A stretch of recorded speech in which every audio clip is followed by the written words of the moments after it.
I welcome everybody to the Parish newsletter, podcast, and now famously the YouTube sensations that we're going to be. And we're joining you by Zoom link, as half the world is doing because of the coronavirus and social separation, social isolation, all that. Sounds very sad when I put it like that. How are you, Stevie? Good. I'm right beside you, but I'm not right beside you, which is good. We're in the same county. I'm Paul Donlan, Yeah. and he's Stevie Cahill, and so we haven't done a podcast in about 6 months. Yeah. I think it was around September, October when we last chatted, and it's been let's just say the world has turned on its head in the last 6 months. Yeah. Brexit was the big thing when we were last podcasting, but this news. Brexit's old news now. Old hat. We had an election. We had a snap election in Ireland. We did. That all happened on a Saturday, first ever Saturday election. Yeah. And we still haven't got a government out of it. Yeah, we had Sinn Féin claiming they were the real winners, even though it looks like they're going to be the real losers by all accounts pretty soon, because I think Fianna Fáil and Fine Gael are jumping into bed together yet again. So yeah. Hard luck, Sinn Féin. You were the people's winner, but it was a remarkable election, though, for the fact that they doubled the number of seats. They could have had even 5 or 6 more seats if they played more candidates out there in various constituencies. Right. It's like this. If they had Fred and Rosemary West in their heyday canvassing on the doorsteps, they would have got in because they were Sinn Féin. It's, people wanted change, and Sinn Féin were there, and unfortunately, in hindsight, they didn't run enough candidates, and it looks like they're going to suffer because of that now for this time only. Yeah, it's a new era in Irish politics, but that and Brexit and Liverpool's epic run to their first Premier League in ever and first championship since in 30 years. It's all small potatoes now, man, isn't it? Yeah, it's all like we for posterity. We're in the middle of the coronavirus, COVID-19. The social isolation, people are staying at home. What do you make of it all? Yeah, I suppose a little disclaimer for people first, right? Today's date is the 30th of March, so anything we're speaking about, it obviously happened on the 30th of March or before, but as of today, it's pretty remarkable, and it happened so fast, I think, as well. It's after kind of catching people out. We're currently on lockdown, as everybody knows, and pretty scary times, because we're hearing a lot of reports of people with no underlying condition, which is a horrible term in itself, unfortunately, passing, due well before their time. A lot of young people as well. I think the mean average age is in people in their 40s, is it, contracting this disease and stuff as well. So yeah. It's and another disclaimer, like I work in the HSE, you work for the HSE, and we have a lot of colleagues that are working in exposed areas and at-risk areas, and patients, more importantly, that are at risk and vulnerable. So it's a busy time. It's going to be a busier time, and it's going to be more fraught. And shout out to I've got family members that are losing work out of it, and you probably have family and friends that are whose employment is at risk, and it's going to echo for a long time, isn't it? Yeah, as of today, there's 638,000 confirmed cases worldwide, and Ireland has 2,415 cases. So I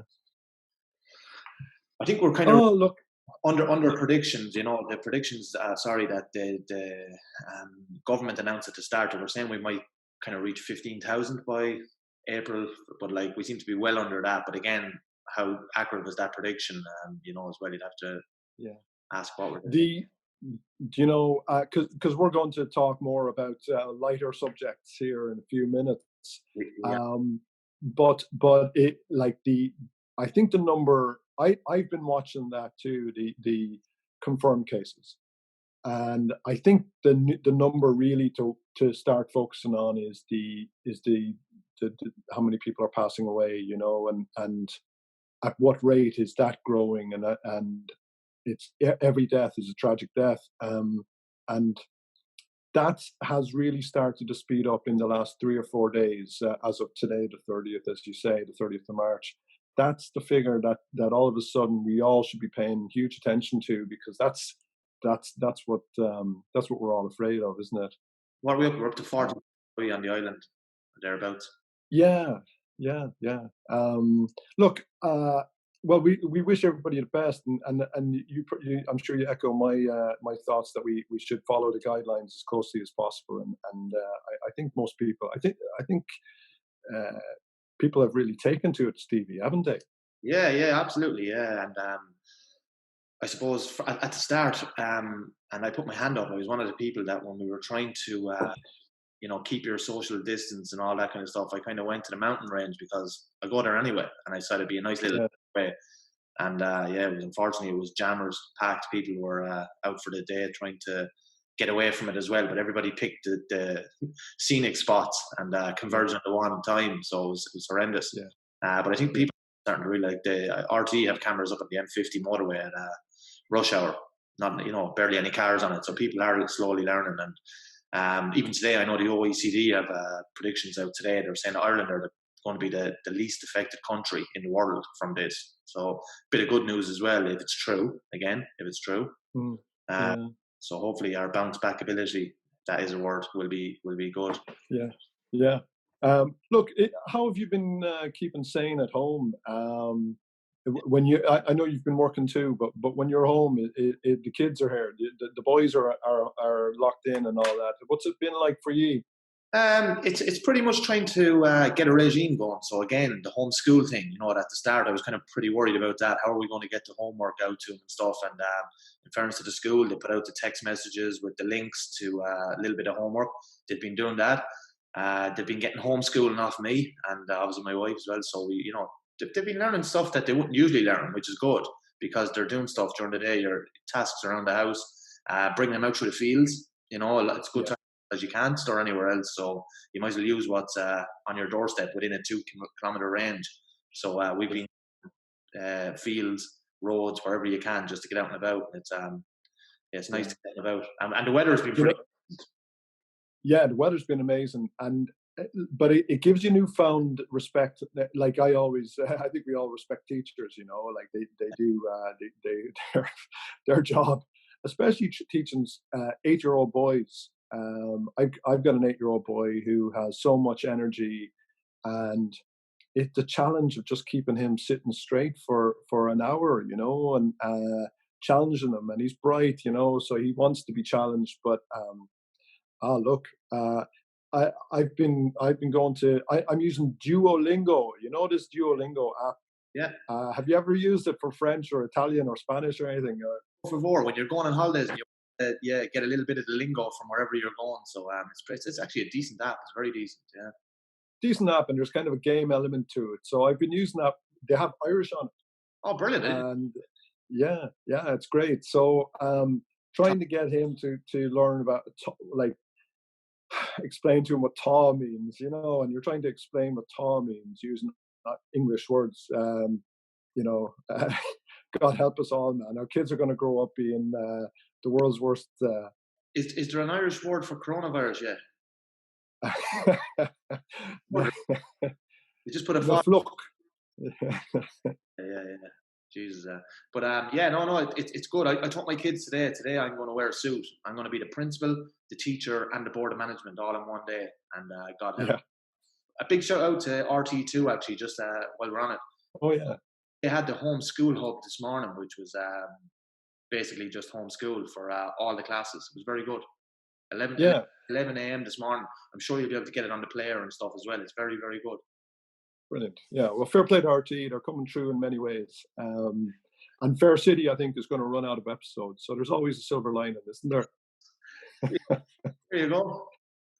Um, I I've caught myself doing. I was doing loads of phonics, with my youngest girl who's senior infants, and the phonics way of learning how to do the alphabet. It's not A B C. It's A B K D, and I'm actually I'm that's the way I'm spelling out words just when I'm on my own, or if I'm trying to think, how do I spell uh, coronavirus? It's I'm thinking in phonics now myself, so uh, it's like a worm in my head now. So But the kids are learning. are you strict at home with the schooling? Are you giving them adequate break times, little break, big break? How are you doing it? We are fairly strict about what time we start, and then it gets easier and easier, relaxed, more handy as the day goes. So the idea was to try and get it out of the way early, and then the kids have something to look forward to. And I must say, the afternoons we've been pretty much giving them handy afternoons. A lot of out in the back garden. We're Yeah. going for that quick walk around the corner. But they have to get dressed every day. Yeah. And this famous thing of make your bed. If I have to tell my kids to make their beds one more time, I'll blow up. And they've been pretty good for it. I think it's keeping them not. They're not like little soldiers, but it's keeping them somewhat, squared away a bit. So come here, yourself. What have you been doing to keep your mind? I like the rest of the world, watching a lot of TV, Hmm. watching a lot of TV in the evenings. It's a chance to catch up on TV. If you're not checking the homework at 6 and 7 in the evening. So Disney Plus happily landed in our laps there about a week ago, and I subscribed on day one and straight into it. Our kids got into The Simpsons. The whole 30 years of The Simpsons is on there, maybe 300 episodes or whatever it is. I'm not even sure. And they've started on series one, episode one, and they're working their way through. It gets worse. It gets worse, yeah. But those first 2 or 3 years were magical, and they're still funny. But it does deteriorate, doesn't it? There's a bit in the middle. Yeah. But no, good shows as well. So all of the Simpsons are on it, the whole back catalogue, every one of The them. whole 30 seasons, yeah. For myself, on Disney Plus, the Mandalorian, which is the Star Wars series that America, it's Baby Yoda. You've heard of Baby Yoda, and possibly or probably, and I Never, really enjoyed it. yeah, I've Have never you even seen it? Star Wars movie. Like I've never even. Yeah. Well, they're all there for you. If you wanted to watch them, that was your chance. Now is my chance. Um, they're look, the TV show is actually really good. You could watch that without ever having seen any of the films, and it's great. And they're short little episodes, 40 minutes. It's got this bounty hunter, and each episode he's got a little adventure, but there's an arc, a story arc going, of course, and then there's this Baby Yoda. So the kids will know what Baby Yoda is, and it's all pitched at a level that they could enjoy as well. Watch it with you. But it doesn't take much. It's only 40 minutes, like I say. So you could watch an episode every night for a week. Now, there's only 3 episodes so far. They're going to drop, they're staggering the release dates. So anyway, I recommend it. I think it's excellent. Have you seen The Stranger on Netflix? No, what's that like? Yeah, it's slow burner, but it looks to be pretty decent. I'm only a few episodes in. Yes, without trying to give away any spoilers, it just revolves around the lives of a few families in England, and starts off with this lady calling to them and telling them a few home truths about their past, about things, and they're slowly starting to put pictures. It's pretty good. It's slow burner, but it looks to be decent, so I'd give that a go. Yeah. The Maradona documentary was on Channel 4 not so long ago. Did you see that? I saw snippets of it. Yeah, yeah. But I need to go back and watch it from start to finish. Worth it? Yeah. Yeah, very much so. Very much so. Yeah. Yeah. The man was a genius. Flawed genius. Yeah. Well, and he was treated like a god. Like when they talk about the hand of God and everything. The bit I did see was him returning to Argentina, Yeah. and it was like people were showing up to pay homage at the feet of Jesus or somebody. He must have, it would turn your head, wouldn't it? But even back then, again, without trying to give any spoilers, everybody knows Maradona and what he's done in football. But the Italian media were, Jesus, they hounded him and hounded him. It's like the English press now, nearly. They're all around his car every morning coming out. The man was, living a tough life, I'd say, as well. So I suppose taking that road down the cocaine road, probably was a little bit of a release for him to get away from what he was doing. Yeah. No, It's remarkable how good a career he had, despite the fact that he was clearly using loads of cocaine and anything else. yeah. But it echoes Paul Gascoigne and Georgie Best and other flawed heroes of ours. Jimmy Greaves, I think, was another guy and had his issues. It was a common story, wasn't it? And probably still is a bit. Yeah, I think the way Maradona described it was Sunday was football in Italy every week. So after the game on a Sunday, out that night and out till Tuesday, then back in, sweating everything out of his body, training, getting ready for the game again on Sunday again. That was the way. It was just a cycle. But what a man.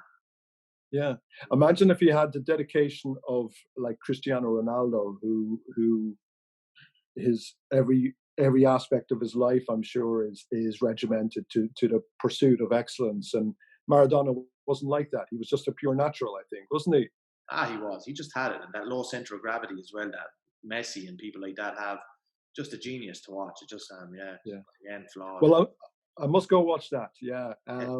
Anything else? Because there's no other football to watch. No. No, zero. They are speaking about what will happen when the Premier League returns, and I know the Telegraph had an article. Miguel Delaney had an article out yesterday about the possibility of a World Cup style scenario where all the teams would base themselves in the Midlands and London and kind of have a little mini World Cup style finish to the end of the season. Obviously behind doors, because you see they all took the money off of the broadcasters, so they owe the money back. They can't afford to just take the money off of Sky and BT and not finish the season, so they have to pay back that money if they don't, with TV rights. So that'll be pretty good. July, they're talking about, if things obviously are a lot better by then. And it might be nice to have a bit of football on the TV during June and July, because they'll have it on base. They're going to stagger the games, so all the games will be available on TV across the 2 months. So. Yeah, and you could have games every single day of the week. Is that the plan? Yeah. Yeah. So what do Liverpool need? 2 wins, is it? And they're champions? Yeah, that's it. That's more or less it, as far as I understand. Yeah. So. Interesting times as well. Yeah. So anything else happening? The other way I've been killing time, and when I was home with the kids in the last week or two was just getting out running, man. I've been a runner and I've talked about it on a podcast, but there's huge resources for guys and girls to go running. As we know, it's a cheap sport, and I've been getting out running almost every day, 5, 6, 7K, 8K short runs. Yeah. Runs 5. And and taking the kids out with me as well. I could put the lad on the bike and he follows behind me, and so we've been able to, it's something that we can do together, But just to stop you for a minute, did you see Britney Spears' picture the other day of her run? No. So she put up her stopwatch off of her Apple countdown, her stopwatch, off of her phone, and she said she's been doing a lot of 100-meter sprints, and she put up 5.67 seconds, as if she'd done the 100 meters in 5.67 seconds. So yeah. If you're out, is she on a motorbike or something? It's only half the time nearly of the record, of the world record. The world record. Yeah. Her and Usain Bolt started running. So fair play, Brittany. So come here, you got new trainers, did you? Well, I got new trainers. These are before. I got these after Christmas, but I just to kind of hold them up. They're an Asics Venture 7. They're called Gel Venture 7, and you can see they're designed for running on the trails. And I know we're supposed to stay away from trails, so this is for after.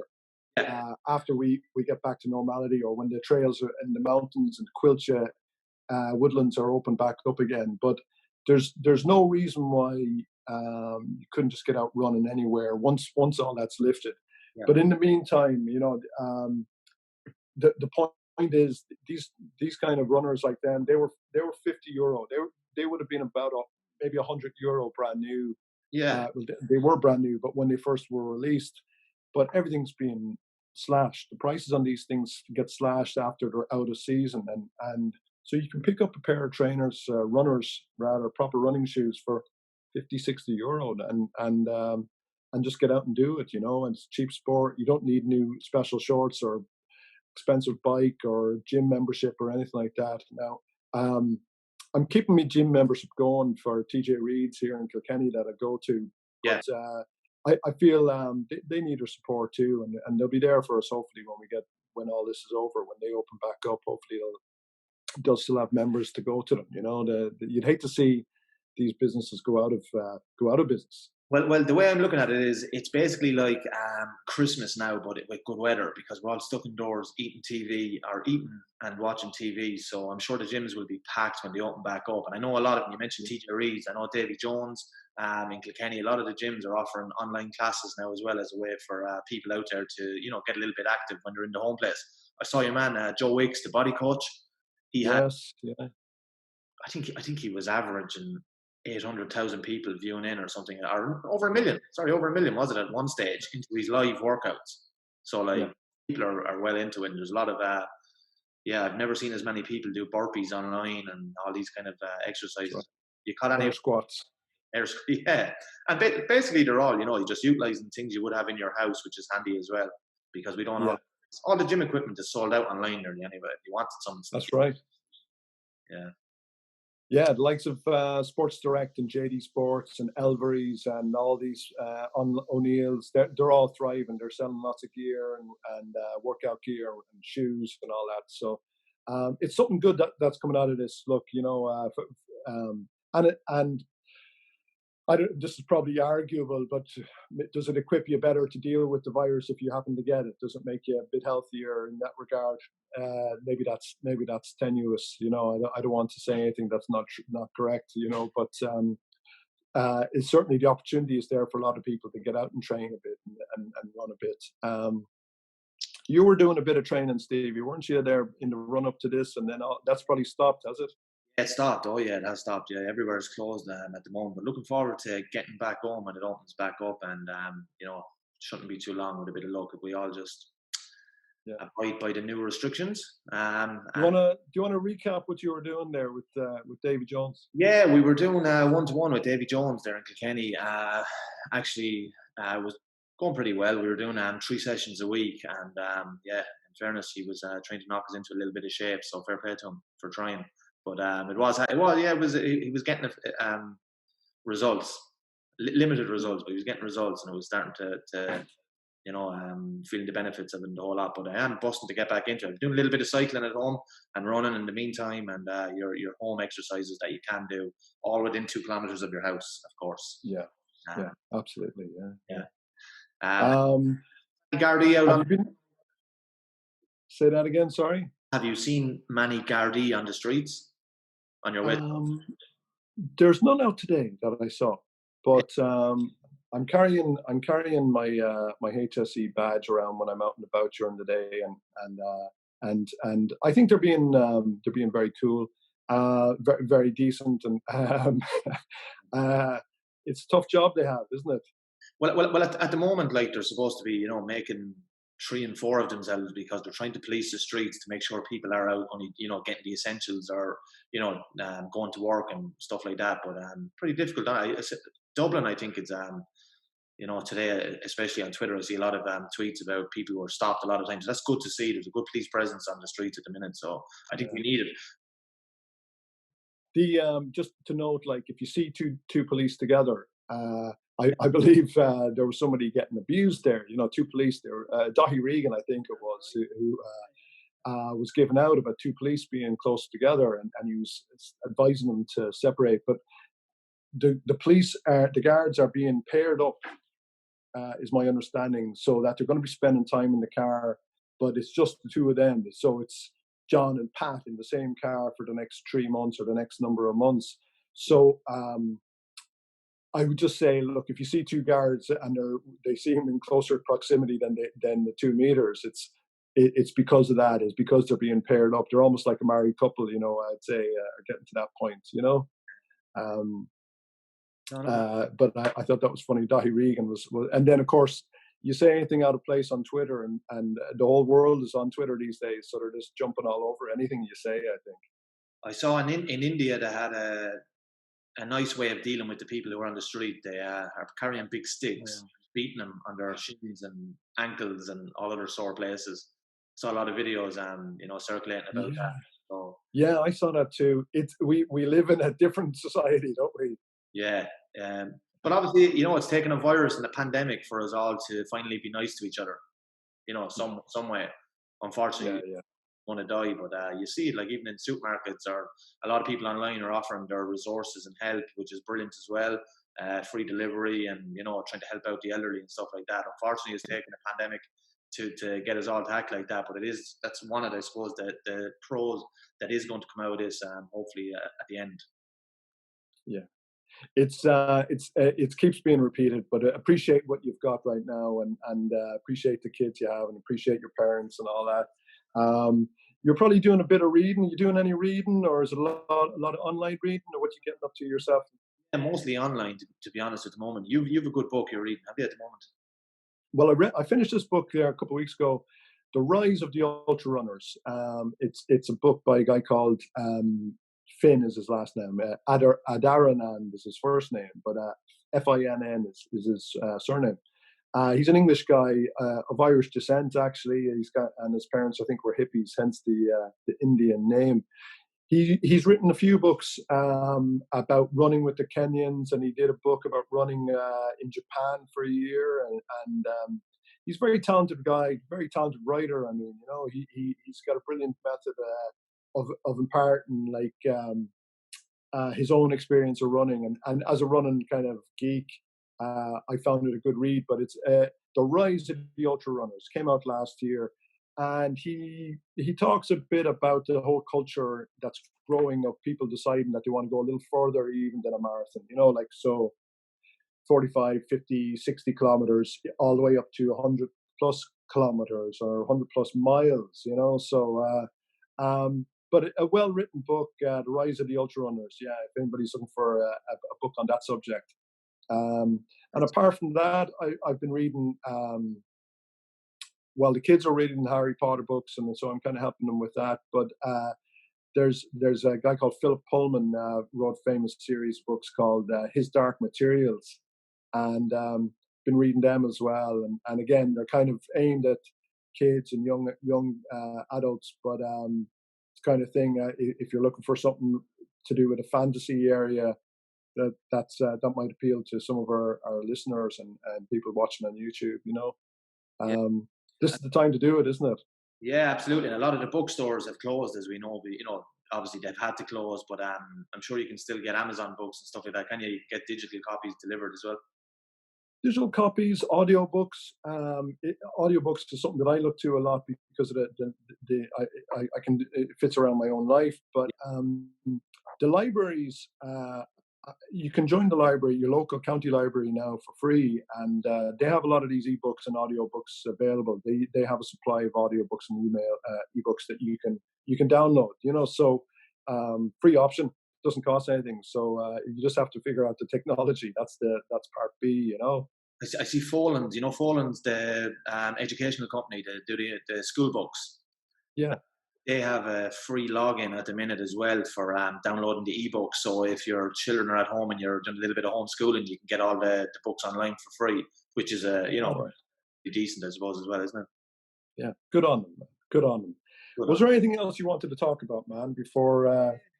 I suppose one thing that just kind of caught my eye in the last week again, and it's probably nothing. You might be able to tell me. You're into your flying. I was looking Saturday night, the Flight Radar app. Everybody is on it at the moment because we were looking at the Aer Lingus flight to China for the PPE and all that kind of stuff. Yeah. I was looking at the skies over Ireland on Saturday night at 8 o'clock, so pretty early in the night, usually a busy time. And there was 3 planes in the sky, and then it became 2, and then 1, right? And that plane landed. I'll tell you about that plane in a minute, but there was 0 planes over Irish skies for like a long period, well, enough of a period on Saturday night after 8 p.m. And I just thought that was very strange. Like, when's the last time that happened, or has it happened? It, I would say possibly the likes of a Christmas Day, you might have a period where there's no planes over the air, yeah, it strikes me. I'm sure that's really unusual. I know there's usually often quiet times between 2 in the morning or whatever and 6 or 7 in the morning, but yeah, that was remarkable then. Yeah, And the one plane that was in the sky was a Boeing 737. It landed. You know the way flight radar gives you the details of the flight.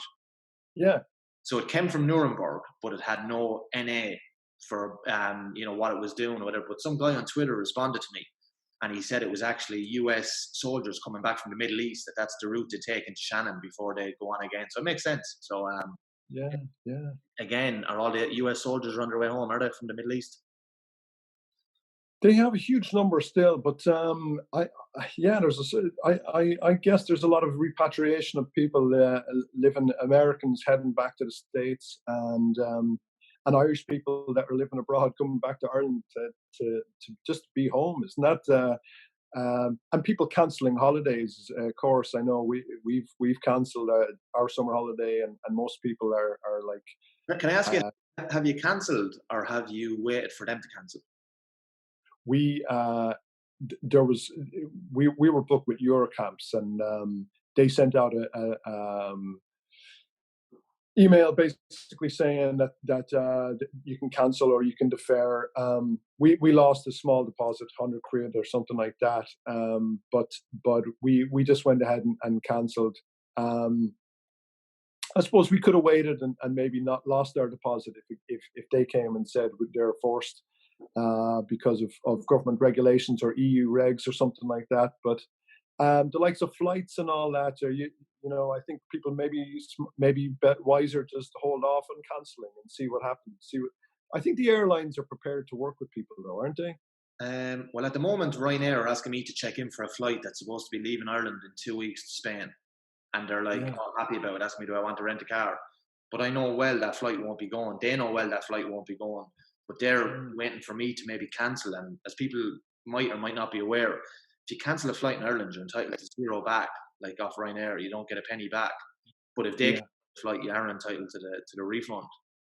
Yeah. But it's like a game of chicken. You're waiting who's going to cave in first, Yeah. and Yeah. maybe it's because of lack of resources and they're swamped or whatever. But I think it's a little bit disingenuous out of some of the airlines to be sending out emails asking you to check in for a flight that clearly won't be going, and you can't go no matter what anyway because of restrictions. Yeah. Yeah.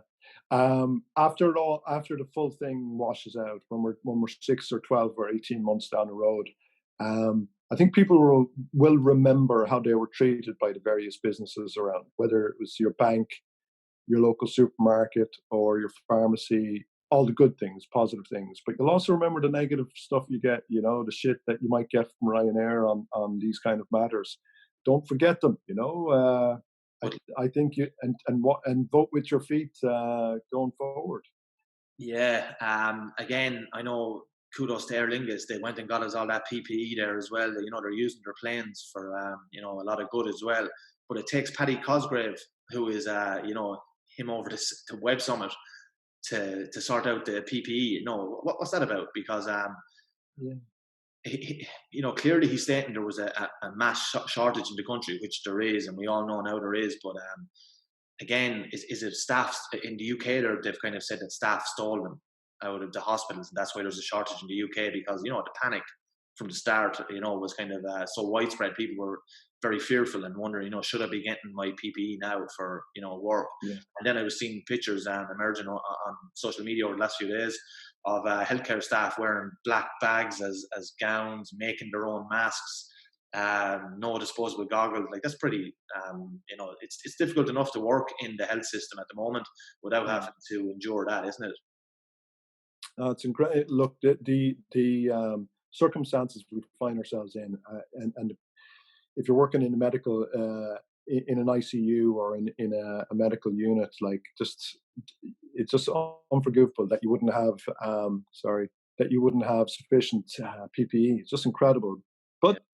But look, and I think people will be scratching their heads saying, what will we do next? How will we prepare for the next unforeseen event? We just have to. It's almost a failure of imagination if we don't expect anything could happen. It could be, who knows what the next plague or next epidemic might end up being. Yeah, they're also as well, whether it's true or not, they're saying a lot of the PPE was made in Wuhan, which is obviously one of the areas most highly in Yeah, China. I don't know whether that's true. yeah, We're saying that that's one of the biggest suppliers of PPE in the world. Is that's right. Yeah, so again, I don't know. yeah. We're all so interconnected. How are Yeah, we doing for time, Stevie? I'd hate to think that we're going to run out of our Zoom allowance. yeah. I don't know how this works either. I presume we just get cut off, do we? So I suppose better be careful and kind of finish up soon. So yeah, just before we go, I suppose obviously we're going to do this again, hopefully during the week. This is kind of a test run for people and for us more so than anyone else. And if you have been listening or watching, we really appreciate it. And like I said, thanks very much, because obviously it's socially distanced from Yeah, other at the moment, and the audio might not be great, but yeah, look, stick with us. Hopefully we'll be able to fix it, and this just kind of to see can we get up and running again, isn't it? yeah, absolutely. And hopefully the YouTube audience will get back to us, give some feedback, and we'd like to hear what's going on with people around the country, around the globe as well. You don't want feedback from the YouTube audience. Hey, no, I'm only joking. Hey, Be careful what you ask for. it's been good. Listen, we'll chat very soon, and you mind yourself, Paul, you and your family, and we'll chat very soon. Stevie, great talking to you. I'll talk to you soon, man. Take care. All the best, everybody. Bye bye. Cheerio.